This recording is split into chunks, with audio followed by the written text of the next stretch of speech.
Welcome back to Making Frugal Fun. I'm Shannon, and today I'm going to share with you 3 really easy and fun treats for Thanksgiving. These are just some really fun ideas for the kids' dessert table. Entertaining a house full of people, especially if you have kids, can be tricky, so these are just some fun ideas to help you on the big day. First, we're making these super cute Pilgrim Hat Cookies. This is definitely the easiest of the 3 treats we're making today. You will need a package of the fudge striped cookies, and you're going to just place them upside down on parchment paper. You'll then grab a package of Reese's miniature cups and unwrap them. If you can find the already unwrapped ones, that will save you some time and a step, but this would also be a great job for little ones. Take some chocolate melting wafers, or you could use chocolate chips if you already have those in your pantry, and melt your chocolate in the microwave. I always put a couple drops of cooking oil in my chocolate because it makes it more melty and smooth. Using a spoon, you will add some melted chocolate to the peanut butter cup, and it will act like the glue to hold the hat together. Make sure they sit to dry a few minutes before picking them up. I picked one up early and the chocolate started falling out of the hole of the center of the cookie and it made a mess. Now we're going to add some decor to this hat. This is where you could get creative.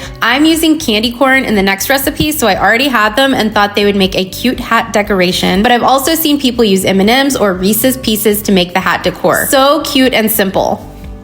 Moving on to the Oreo Turkeys, these are adorable and slightly more time consuming because there's a few steps, making this a perfect activity to pass the time with the kids on Thanksgiving morning. You're going to carefully take apart your Oreos. This is probably easier with the double stuffed Oreos. I have the regular and they were cracking a little bit. Take your same melting chocolate, which will be our glue here again, and cover about half of the Oreo with the melted chocolate. Then you're going to take 4 candy corn and place them with the white tip toward the center of the Oreo, and these will be your feathers. Make sure you have a good amount of chocolate and place the other half of the Oreo carefully on top to secure those feathers. This holds together very well once dry, so no need to worry.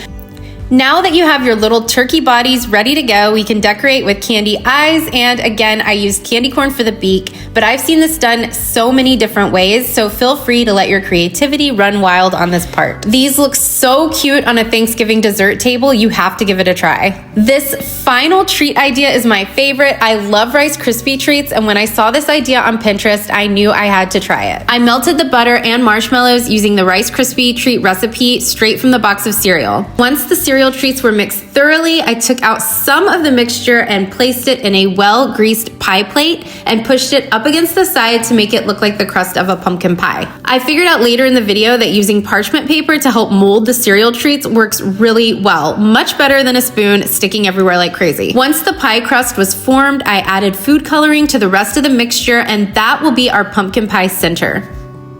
I used 50 drops of yellow and 6 drops of red to make an orange color. I just went based on the food coloring box recommendations. Once I had the perfect bright orange I was looking for, I put the cereal treats in the center of my pie crust and molded it to look like pie and added a dollop of whipped cream to the center. These Thanksgiving treats will add some fun to any dessert table. I hope you have a wonderful Thanksgiving with your family and friends. I'm so grateful for you being here and watching with me. Be sure to subscribe, and I'll see you in the next one.